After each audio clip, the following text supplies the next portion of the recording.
to the channel Acharya Ji Online. Please subscribe the channel and press the bell icon. नमस्कार भैया बहन, अगले topic में आपका स्वागत है। अगले टॉपिक में आज मैं आपको भारत में भू उपयोग प्रारूप की जानकारी देने जा रहा हूं। अर्थात इसके पहले आपको जानकारी जो दी गई थी भू उपयोग से हमें क्या क्या लाभ है, भू उपयोग के कई चरण की जानकारी जो आपको दी गई थी, भू उपयोग को कई चरणों की जानकारी जो है आपके सामने रखी गई थी कि जो हमारे देश में जितने भी भूमि है उसके कितने क्षेत्रफल पर, कितने प्रतिशत भूभाग पर किस किस प्रकार के क्रियाकलाप हो रहे हैं, यह तमाम जानकारी जो है आपको पिछले क्लास में दी जा चुकी थी, पिछले वीडियो में जो है आपको जो है दी जा चुकी थी। आज के टॉपिक में मैं आपके सामने भारत में भू उपयोग प्रारूप टॉपिक की जानकारी मेरे द्वारा जो है आपको दी जा रही है। अर्थात लैंड यूज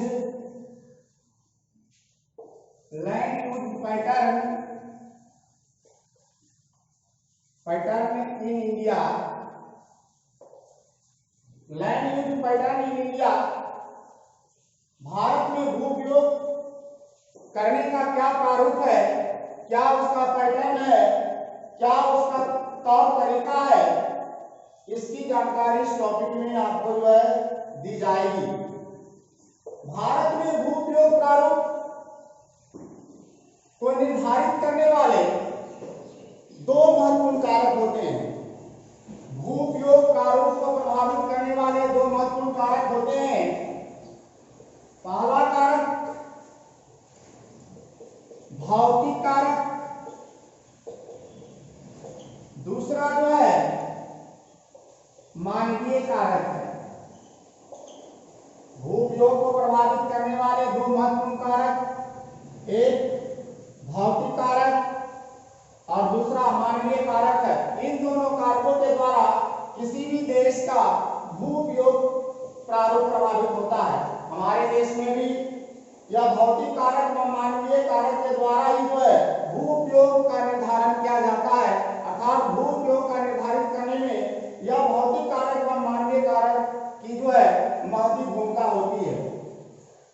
भौतिक कारक और मानवीय कारक के अंतर्गत वह कौन से जो है कारक है जो भू उपयोग को प्रभावित करते हैं। भौतिक कारक में भू आकृति, जलवायु, मृदा के प्रकार आते हैं। अर्थात जिस क्षेत्र का जैसी भू आकृति होगी, भू आकृति मतलब पर्वतीय क्षेत्र है, मैदानी क्षेत्र है, पठारी क्षेत्र है, द्वीप समूह का क्षेत्र है, रेगिस्तानी क्षेत्र है, यह सारा जो भू आकृति में आता है। जिस तरह की जलवायु होगी वहां का भू उपयोग का जो है उपयोग उस तरह का होगा। मृदा के प्रकार जिस तरह के रहेंगे, जलोढ़ मृदा है, लेटराइट मृदा है, काली मृदा है, पीली मृदा है, लाल मृदा है, बनोवाली मृदा है, मरुस्थलीय मृदा है। तो यह मृदा के प्रकार में अलग अलग जो जीवाश्म रहते हैं, अलग अलग प्रकार के जो तत्व रहते हैं। तो यह भी जो हमारे भू उपयोग को जो है प्रभावित करते हैं। मानवीय कारक में जनसंख्या घनत्व, जनसंख्या घनत्व, प्रौद्योगिकी क्षमता, संस्कृति एवं परंपराएं आती है। मानवीय कारक में जनसंख्या घनत्व, प्रौद्योगिकी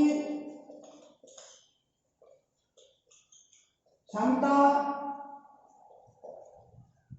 संस्कृति एवं परंपराएं आती है। अर्थात जनसंख्या घनत्व अगर जिस देश का ज्यादा है, जिस प्रदेश का ज्यादा है, वहां पर टेक्नोलॉजी अगर बेहतर एवं जो है अच्छी कैपेसिटी वाली अगर है, उत्कृष्ट प्रकार का अगर टेक्नोलॉजी है, संस्कृति एवं परंपराएं अगर बेहतर है, तो वहां भू उपयोग का जो है ज्यादा इस्तेमाल होता है। हम सभी लोग इस बात से अवगत है कि हमारे देश का कुल भौगोलिक क्षेत्रफल 32.8 लाख।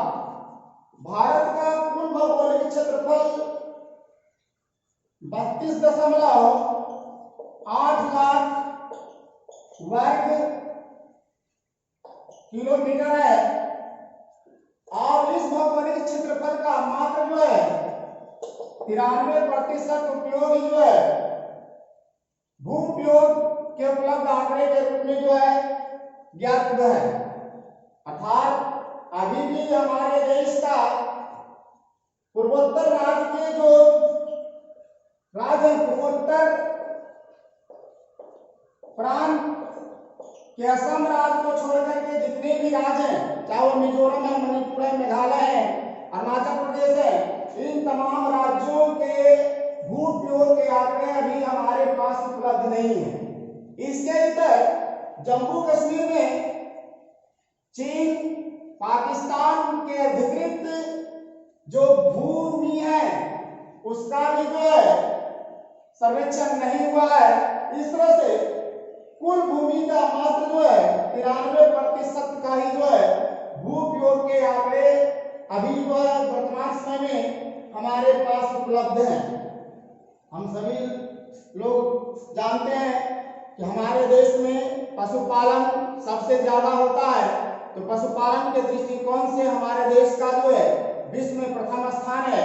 पशुओं के जीवन यापन के लिए चारे पानी का बेहतर प्रबंध होना बहुत जरूरी है, लेकिन लगातार कई कारणों से, कई मानवीय कारणों से, कई प्रकार के जो है औद्योगिकरण प्रवृत्ति के कारण, नगरीकरण, शहरीकरण एवं जो है आर्थिक व्यवसायीकरण के कारण जो है लगातार जो है अस्थायी चारागाह में कमी होता जा रहा है।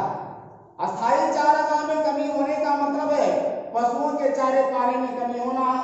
और अगर इसी तरह से अस्थायी चारागाहें गौचारण भूमि में अगर लगातार कमियां होती आई तो वह दिन दूर नहीं जब पशुधन में उसको चारे पानी का, उसको भोजन देने में बहुत सारी जो है दिक्कतें आएंगी। इसके अलावा जो हमारे देश में प्रतिभूमि है, प्रतिभूमि के अतिरिक्त जो अयोग्य कृषि भूमि है वह अनुपजाऊ हो चुकी है। अनुपजाऊ इसलिए हो चुकी है कि कई वर्षों तक लगातार उस पर कृषि कार्य नहीं होता है और लगातार कृषि कार्य नहीं होने के कारण उसकी जो है उर्वरा शक्ति जो है, फर्टिलाइजर जो पावर है, वह फर्टिलिटी जो है लगातार जो है कमती जा रही है। और कभी कभार जब 1-2 वर्ष के बाद जब उस पर खेती होता भी है तो उस पर जो है कृषि लागत बहुत ज्यादा आती है, क्योंकि आपने एक लंबे समय तक अगर उस पर कृषि कार्य नहीं किया और फिर जो है कई वर्षों के बाद जब उस पर आप कृषि कार्य करते हैं तो कृषि लागत बहुत ज्यादा आती है, मेहनत बहुत ज्यादा आती है। तो इस तरह से जो है वह लाभकारी जो है कृषि नहीं हो पाती है।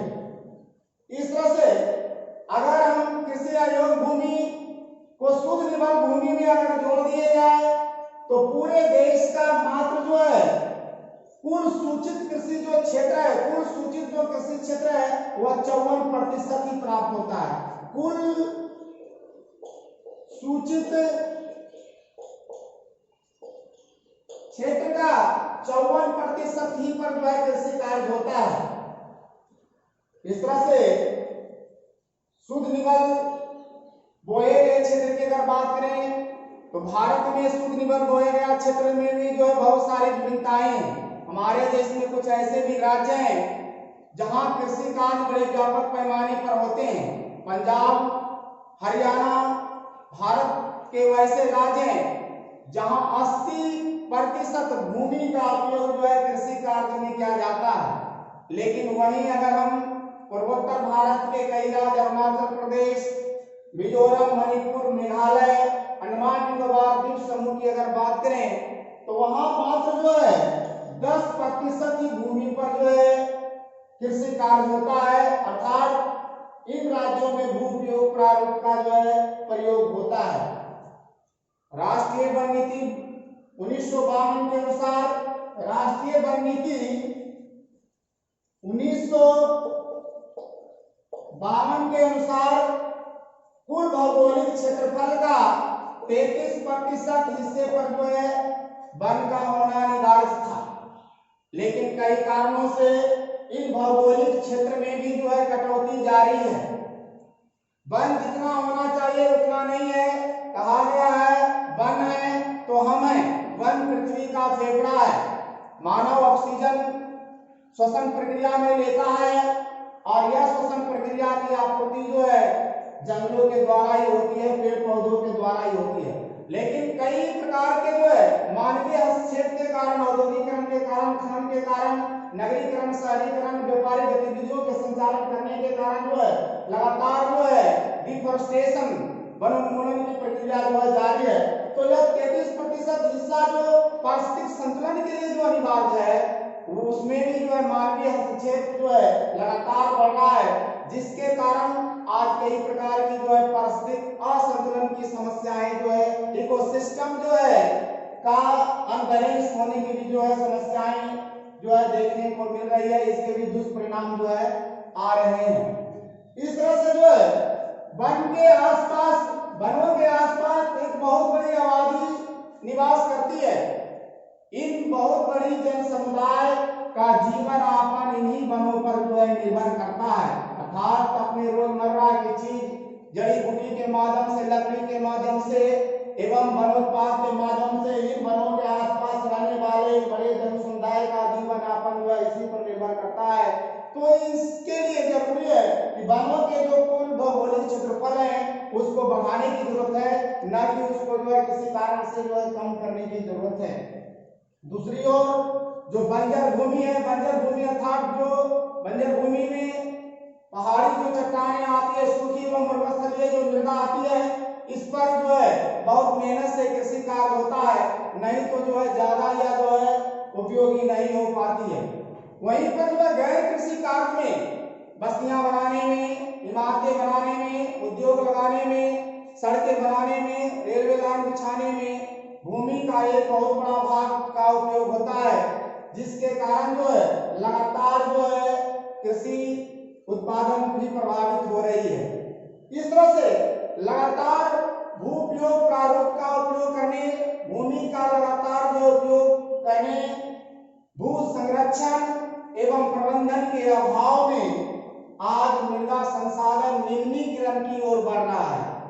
अगर हम समय रहते इस भूमि को अगर हम संरक्षित नहीं करेंगे, उसका अगर हम कुशल एवं उचित प्रबंधन टेक्नोलॉजी के माध्यम से, मानवीय प्रयास के माध्यम से नहीं करेंगे और इसी तरह से लगातार हम ज्यादा से ज्यादा उत्पादन लेने के लिए विभिन्न प्रकार के फर्टिलाइजर, विभिन्न प्रकार के हाई टेक्नोलॉजी का शोषणकारी प्रवृत्ति का अगर हम उपयोग करते रहेंगे तो वह दिन दूर नहीं जब कई प्रकार के सामाजिक, आर्थिक, पर्यावरणीय आपदा आएगी और इस तरह से समाज एवं पर्यावरण को एक बहुत बड़ी आपदा का जो है सामना करना पड़ सकता है।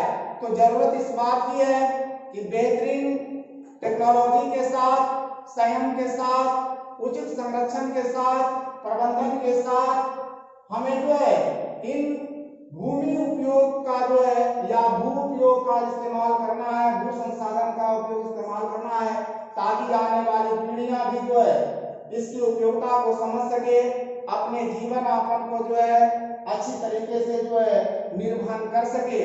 तो भविष्य में आने वाली पीढ़ियों को अच्छे जीवन निर्वहन करने के लिए जो है भू संसाधन का, भूमि संसाधन का अच्छा होना अति आवश्यक है। तभी जो है हमारा भविष्य सुंदर, सुखमय एवं जो है व्यवस्थित होगा। कृषि गृहकार्य में जो है भैया हम जो है नोट कर लेंगे। गृहकार्य